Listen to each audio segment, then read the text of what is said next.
So yeah, we met earlier today, me and Alan, and we went through a list of questions. So we have got some stuff that we're going to talk about. But if you do have anything you want to ask myself or Alan, just let us know in the chat below. So Alan, do you want to start by talking a bit about who you are and your background? Yep, sure. So I'm the director of Disability Expo and Rise for Disability. What that is an exhibition. Rise for Disability is in the southeast. The Disability Expo is in London this year in July. So it caters for all disabilities. So it was set up. The Disability Expo has been set up just this year alone, but Rise has been going for the last 5 years, and Trade is actually owns all the companies going for 10 years, which started off as a product search engine for healthcare professionals to find suitable equipment for people with disabilities. And I know that from speaking to you on a professional and a personal level, you've lived with OCD for most of your life. Can you talk to us a bit about that? So I think as in regards to mental health, my mental health, I think well, when I was really young, I was about 6 or 7 years of age, I I was doing traits that just seemed normal to me at the time. Just a kid, for example, if someone touched me, I had to touch them back. It was an impulse that I had to do. Didn't know exactly why, but I did. And at that point, you probably just think it's normal or a kid's game to some degree. You don't realize what you're doing is not normal. There's such a thing as not normal, but that's my first recollection of doing a pattern or a disorder. So that's how my OCD started. My first recollection of that. So that's when I was about 6 or 7 years of age. It went on from there to multiple different things. So for me, my OCD always changes. It goes from it went from one thing like the touching of people to contamination to catastrophe, and it keeps them flipping. It keeps them flipping to one thing to the other. So I've lived with it all my life, and I still do. And lucky for me, I have more of the puro now than I do of the disorder. So I still have the obsessive thoughts, but they flit, and I don't seem to go into that pattern. I seem to have a better way of just coping with my own sort of like way of dealing with it. That makes sense. Mm. Yeah, I think that's quite similar to what I'm going, like I'm in the stage where like my OCD quite changes quite rapidly. Like I can go from being worried about germs and about contamination to having intrusive thoughts about that I've done something wrong or I might have said something to hurt someone. And then Yeah. it's that compulsion that comes with it. So like for me, I use a lot of hand wipes and hand gel to like clean my hands quite a lot. When I Mm. was younger, I would wash them quite a lot in like the bathroom and like to the Yeah. point where like they were really sore and like I couldn't like my hands would blister really easily. Yeah. But I also like ask questions for reassurance. So like I'll text my mum to say, "Is this okay?" And if it's not, I won't do it. But she always says yes, it is. So it's like Yeah, you must get. that's the funny thing. That's the funny thing, like with mental illness, is that again, it's that unhidden screen right that's behind you because it knows that specific the pattern or the how much it's really taking over you to a certain degree. Like Mm, when you was going, like I said, when you talked about the hand reassurance all the time, that's a common trait of the obviously anxiety being the biggest driver for OCD. That for me was always when I used to go to my nan all the time, and I used to get anyone. But the problem is with that, you keep on sharking, right? Like as soon as you get that reassurance, and you think, oh yeah, it's okay. Within like minutes, right? mm. Within minutes, or it could be seconds, you're going through that pattern again. Did I? Didn't I? Was it this or wasn't that? It's straight away. You keep reapproaching yourself. So yeah, it's like I said, the contamination one was tough for me. The biggest one that I had, Chandy, was when I was probably about in my teenage years. Like maybe because my hormones were racing at the same time as well. But I remember having the world ending. Like I think I watched a film called Deep Impact, but I don't even seen it. Yeah. And I was good film, pulled nothing of it, like really good. And then 6 weeks later, I was laying in bed. I was at Emirates today. I was in the caravan. And all of a sudden, That was it, right? The thought just got literally stuck, right? All I could think about was the world ending, and the amount of energy and everything is sapped out of me, right? It was such a it was an awful time. It was one of the worst ones I had, where every single day I'd have that thought from the moment I woke up to the moment I went to bed. Mm. And then I'd just do anything to keep me getting reassurances. If I see something on television, that would then spiral my thought again, or I see something in the paper, it would spiral my thought again. So, do you have anything like that, Jane? Do you ever get anything that you think, oh, it spirals on to be something else? Like, Yeah, I think like especially with like the COVID-19 pandemic, like when that first happened, I thought I coped really well with it to begin with, but then I think I started watching like shows like I don't know if you've seen The Last of Us. I really like it, but like those sort of shows bring back those memories of like a global pandemic and like I could get sick and like something bad's going to happen to me or something's going to happen to my family. And for me, like those are my big anxiety, like those are my big triggers. So like when those intrusive thoughts come, like I have to really like try and ground myself. Like I know we were speaking earlier and like just before we came live, like about like how it helps or hinders your day to day living. And I think like for me, like having my OCD has helped me gain more empathy towards other people, but it's also yeah, made me have days where I don't want to get out of bed, or like the other day when I was trying to talk to my mum about how I was feeling, like mm, I wanted to say something, and I don't know if it's because I'm like I don't think I should talk about it or what. Like I went back to like feeling like a child again, feeling like because I'm yeah, like a yeah, guy, I yeah. should hold my emotions back, and I was trying to say like I feel like rubbish, and I just wanted to say that to her, but I didn't know how. Like the words went like there was like a brick wall that was built up. Yeah, and I think we like as my nan was she's no longer with us, but um she was a massive one for me for that reassurance. She was like a rock Mm. for going that, and my mum, but my nan was just the hub sort of thing. And my nan had OCD herself, funny enough, because she hated the thought of the lights going off. Like when she had that, if that got in her head, then it made her build up and get panicky about certain stuff. But that sense of going to someone like that mine was my nan, and when my nan passed, like uh, my my mum I didn't get the same from, and obviously my partner Jade, I don't want to, she's got her own stuff to deal with as well, so I don't want to feel like I need to offload on her. And the beginning of last year, I was really unwell. So I don't know what happened, but I got diagnosed with a condition last year, called relapsing polychondritis, and I think that had an impact on my mentality, because my health anxiety kicked off, and then I did the same thing, like all the research on the internet, thinking I've got this and that, whatever. And anyway, I found this my symptoms on the internet, and Mm. it then said to me, the article that I read said that basically my life expectancy was 5 years. That's what the first article I read about my condition was, my life expectancy was 5 years. That floored me. It absolutely floored me. I felt a Mm. bit because of reading that, because obviously I had this, my OCD just drove completely then, and I think that was probably the start of like I say it was a breakdown, right? I did have a breakdown in the beginning of the year, but it coming from that condition, and then learning to live with that condition, and then coping that with my mental health.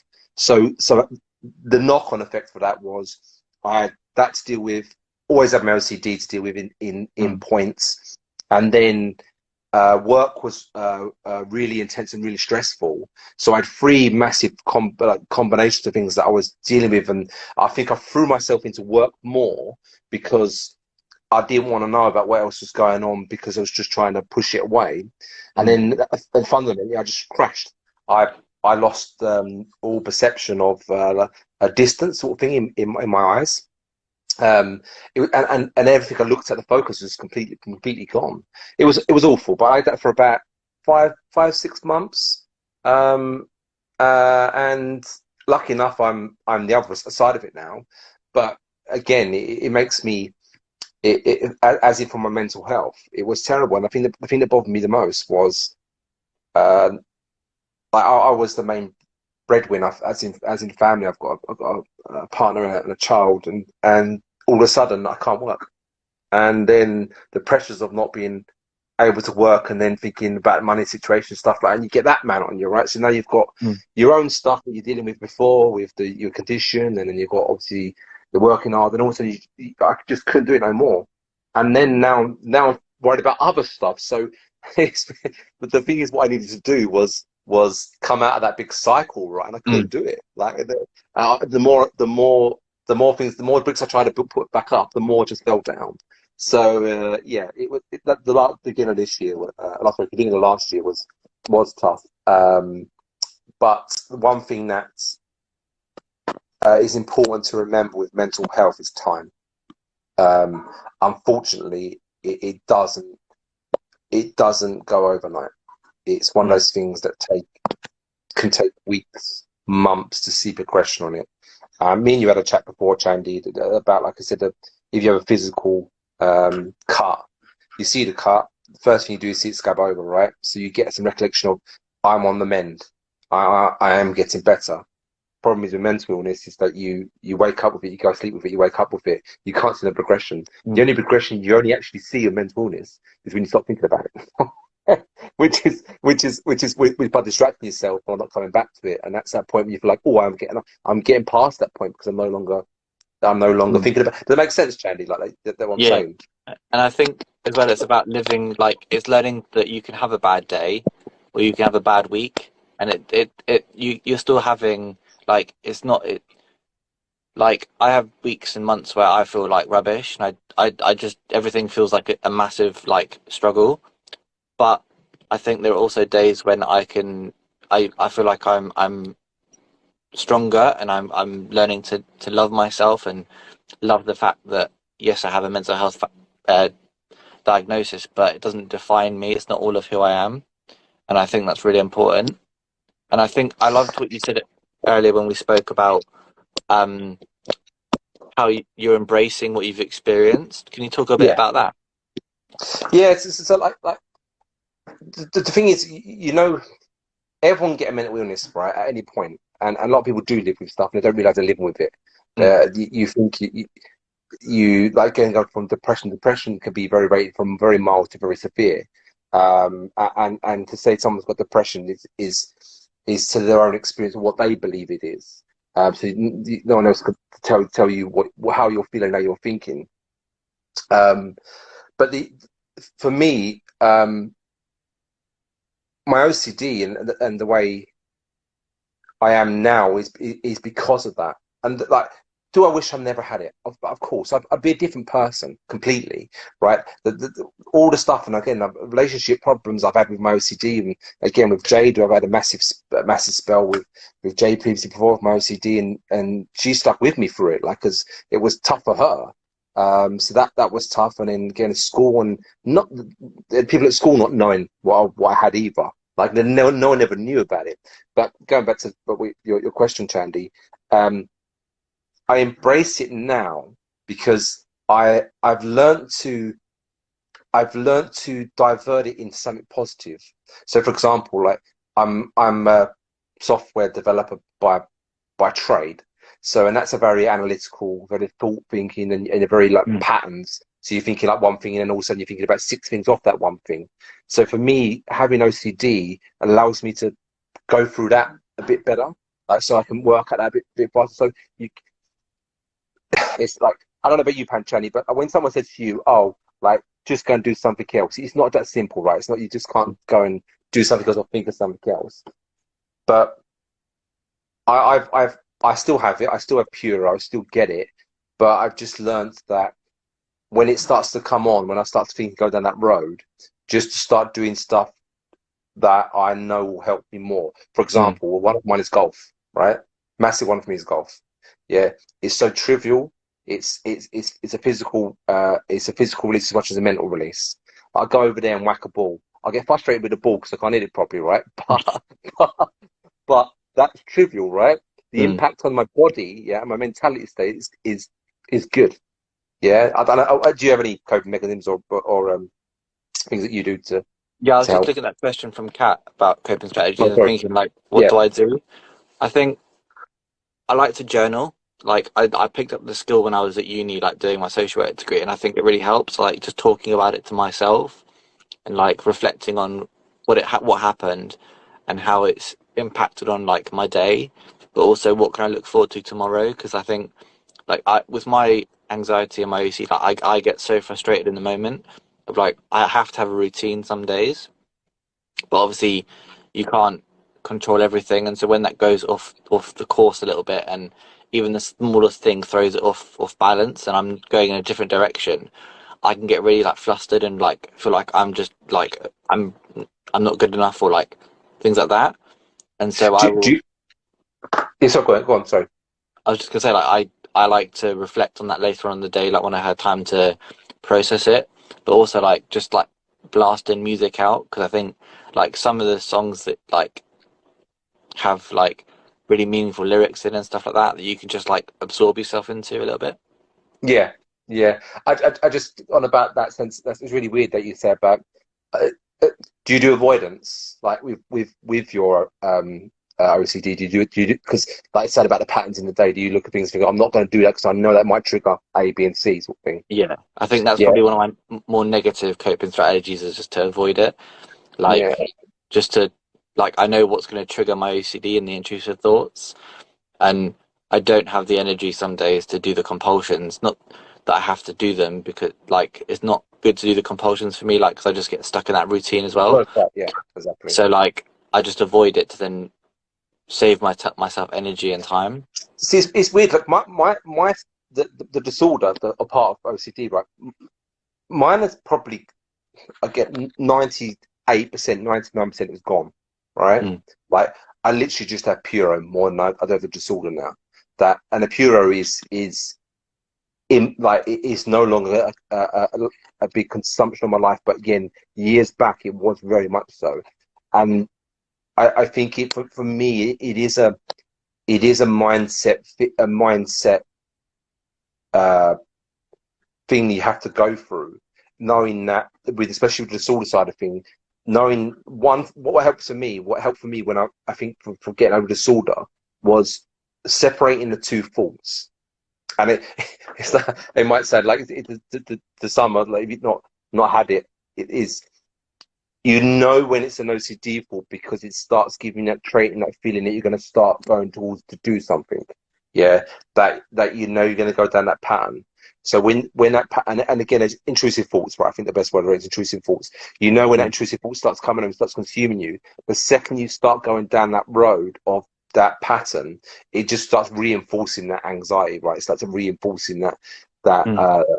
that compulsion, and then you go on that vicious shark and strip up and down, up and down, up and down, and then it does tail off eventually. But as you said, the energy it takes, right? The energy it Mm. takes out of you, and for me, stopping that very quickly has helped me then not do the disorder, have it mentally, but then try and deal with it and use it as a positive then in that structure. Although I'm obsessing about this, okay, don't stop obsessing. Let's see if I can push it into something that's more positive, like in coding or Yeah. right or painting or golf or something like that, right? Because then at least I can't stop the pattern. I can't stop my mentality. I can't stop my brain from doing that yet. Yeah. That's the most important thing. Uh, that I can say. You don't fight it. For me, don't fight it.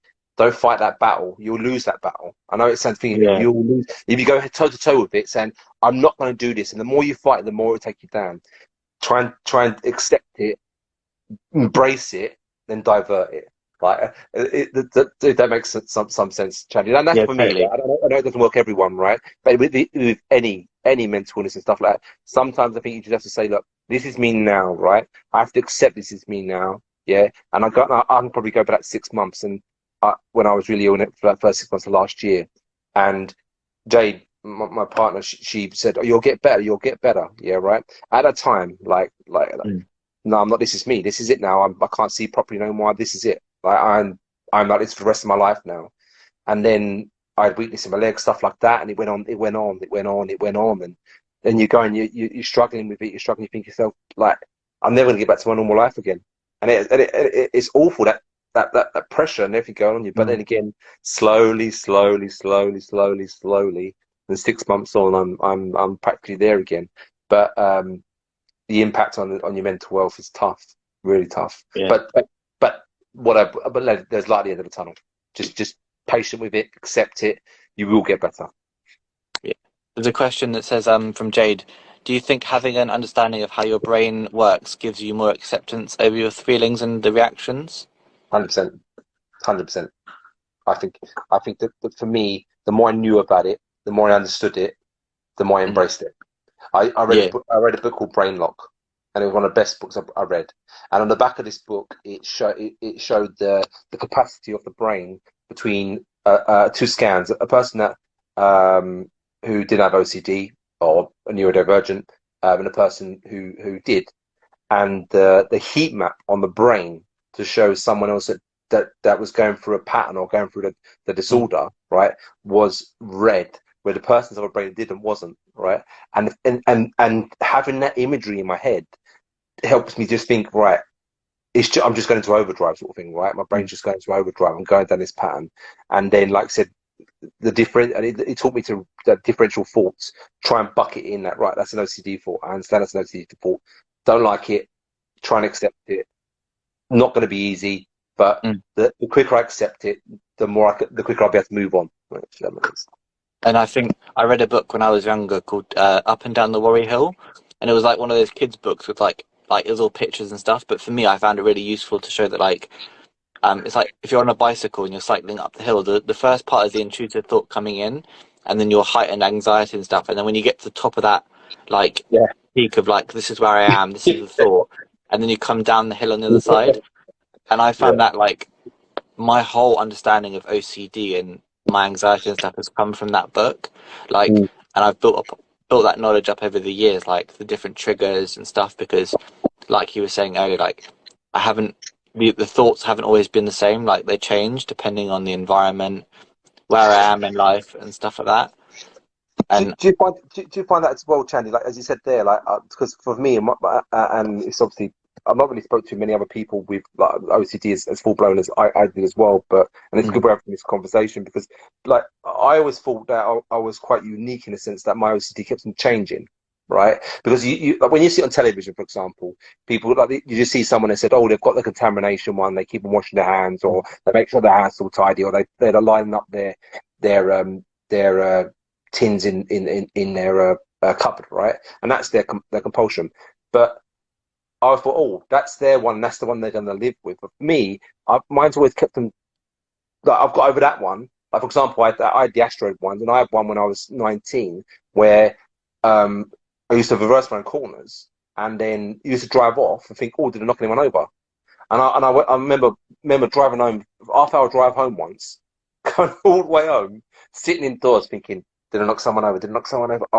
mm, I've got to go back, and I went back. So it's half hour back there again to realise by that time I got half hour, that person probably got anyway if they were there anyway. Right? yeah, They go all halfway again. So, but that's the thing about it, right? The time and effort, because I was just sitting in there, and in my brain I was already back there anyway. Like my body was at home, but my brain was already still there, mm, replaying it. So you again, you're forced just to go back and check it. But yeah, mine just kept on changing, and like I said, maybe I'll have another one in the future. Um, but at least I know better ways of dealing with it now.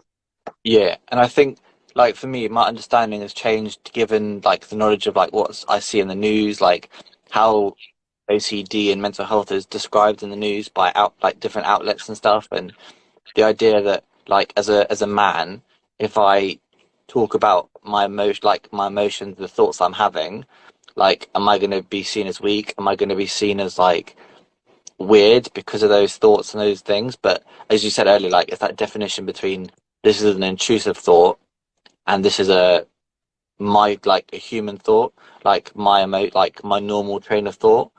Because I think when I was growing up and I was unsure of what my OCD, like who I was and my OCD, I didn't talk about it very much because I was scared that people were going to think I was weird or that I was weak by talking about how I was feeling.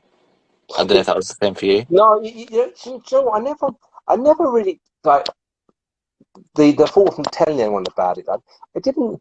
My family always told about my OCD and said that my friends, I never really, my close friends I did, but anyone Mm. outside I probably didn't. Like there was no need to, right? But I think that's part of the part of, I wouldn't say an issue, but just a part of society in general. It's not. It's okay to talk about it to someone, right? It's the Mm. problem is you're in fear of the response you'll get from it, and I think that's part of the issue. In sense about talking to someone, you're in fear of what response you're going to get from someone else. So if I'm thinking, if I'm with a bunch of lads playing golf, for example, and I start expressing my mental health and my views about my OCD and what's happened to me, Mm. I'm sure one of them will take the piss, right? Bound to happen, yeah. But the thing is though, like let them take the piss, right? In my eyes, because it's part of me, right? I can't change it. Mm. I'm not don't want to change it. Back years ago, I did, I didn't want it, but I just accept it, right? Yeah. Hey, Jenny, that's it. I think you're back. Cool. Cool. We'll try and go for another 5-10 minutes just to see how things go. Yep. Um, but the question was, what do you do in the morning to make sure you're going to have a positive day? So, like, what are the things that you do in the morning to start your day off? Routine. I think that the mentality thing's routine, especially when you're going for a bad patch. Mm. Trying to keep and pushing yourself to do those things you normally did. Try and get back into that set pattern that you were used to when you were mentally well. So, like for example, myself and Jade, we take my son to school and then we walk the dog. So it's the first thing we do. So straight away, we get a bit of fresh air. It's about a 10-minute walk, and then cup of tea, definitely a cup of tea, 2 or 3 of those, right? Personally, to keep myself going. And then, like I've had said before, golf's a massive one for me. At lunchtime, I'll do that, and then throughout the day, I'm always in and out of work. So I must say I don't give myself much time to start going down a pattern of as much negativity because of being obviously OCD to go down that road. Me, what about you, Chandy? I think I try not to check my phone first thing in the morning, but I often just roll over and then check Instagram, Facebook, and social media. But on the days where I kind of like get out of bed and I put a podcast on, I think that really helps. Like just listening to a podcast that doesn't even have to be anything specific. It could be like a random podcast that I've never heard before. Just something to kind of take my mind away from those intrusive thoughts that I might be having, which I think is Sure, really helpful. sure. Do, What were you going to say?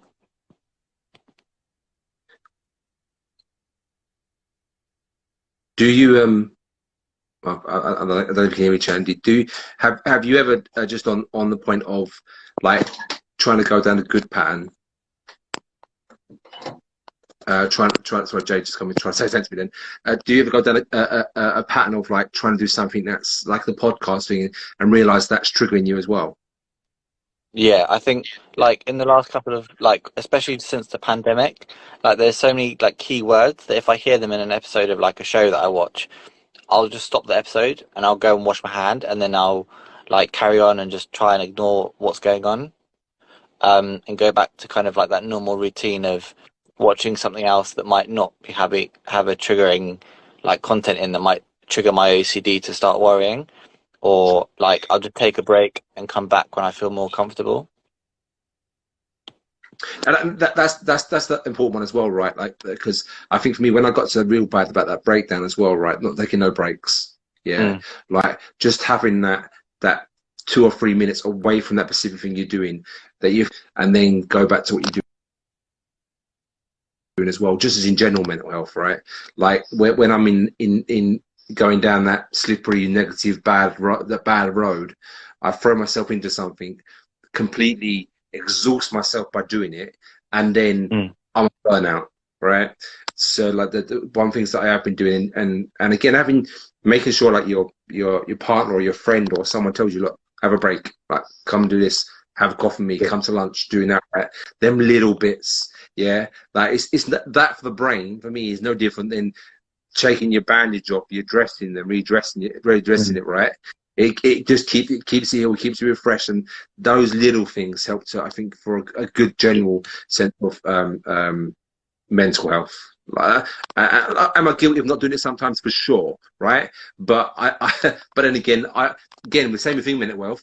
You don't feel the repercussions of it today, right? It's the Mm. repercussions of it in the next 3 days, the next 4 days, right? And that's the time you'll get from the delayed effect of that something that's happened. The same with trauma, right? That trauma is the same thing again to do with the brain, right? The something that happened at that point is the afterwards is the how the brain deals with it then and affects your life at that point. So the more you can do preempt it, the more you can get in your life in the routine that helps your mental health, then going forward, again, you will have rocky steps, but it won't be as bad, hopefully. One of the things that we spoke about earlier when we were planning this was like how your diagnosis and how you living with OCD has affected the work that you do and why you started Disability Expo and the companies that you and Jade work on. Do you want to talk a bit about that? I missed part of the question. Sorry, Shane. Say again. Sorry, I missed part of it. So we spoke earlier about how your experiences have informed the work that you're doing. How has Mm. having OCD impacted and influenced your decision to do Disability Expo? I think you made one of the points about the empathy, and I think what it does for me personally is that um, I don't when you look at a situation of someone, the way they're acting or being, I'm quite open-minded to how they may have got there, right? And it could be anything, right? It could be family circumstances, right, that's happened, or it could be something tragic or work or whatever it might be, right? Yeah, the build up of something. So going back to probably for me, and then relating it back to probably Disability Expo and stuff like that. I think the biggest one probably for me about Disability Expo is probably doing assessments, doing product assessments, and seeing the impact on people's lives by doing assessments. When something so small, as in the right size cushion, right, or wedge, right, and the impact on that of someone's sleep. Yeah, again, that knock on effect of that you can just see it, right? Like I said, it sounds so silly to some sense, and like a wedge just keeps someone straight and they keep aligned their posture. But that knock on effect of them doing that right and having that, like it Mm. stops the deterioration of the condition. And that was the thing for me with Disability Expo, right? And then having my own mental illness anyway, and in reading about it, and then like I mean, you're having this conversation. If it helps one person to understand it a bit more, to embrace himself, it's a good deed done. Yeah, and more people like me and you, and hopefully other people have different conversations with their friends and stuff in the pub, or wherever it might be, right, in the park, wherever it might be. It's what's needed. It's what's needed Yeah. to realise that your thought pattern is not as probably unique as you think. Right, and that's the truth of it, right? That I think what we said about the ADHD diagnosis, right? The ADHD diagnosis, and this celebrity's got it. This celebrity's got it, right? It's like, well, how comes all of a sudden all these people get ADHD? Well, it's not that they've all of a sudden got it. They've always had it. It's just the rebalance now in society that we're just identifying it easier. We're identifying it better, right? So now we've identified it, then people can accept it, and then when they go for them patterns, they can embrace it and then move on, right? Instead of like people looking about it thinking, oh, this person's acting this way, blah blah. No, this is who I am. This is what I do, right? Yeah, like it's not to everyone's liking, but it's me. And that's I think we will have to be a bit more acceptable. And just my general thing about it, I think I'm waffling a bit that Channy, but my general thing about mental health is we just have to think a bit more, just a little bit more, right? Just to think about like the other person and how they may be thinking. We all have bad days, right? You just have a think, just that little bit more. I love that, and I think that's a really good note for us to draw this to a close. But thank you to anyone who's joined us this evening. We are going to be doing more of these with other guests, so we can keep the conversation going. Because, as Alan's already alluded to, like mental health is not something that just comes and then goes. It's you learn to live with it in different ways. So yeah, thank you for everyone who's joined us. And see you next time. Thanks, Andy. Bye. Bye.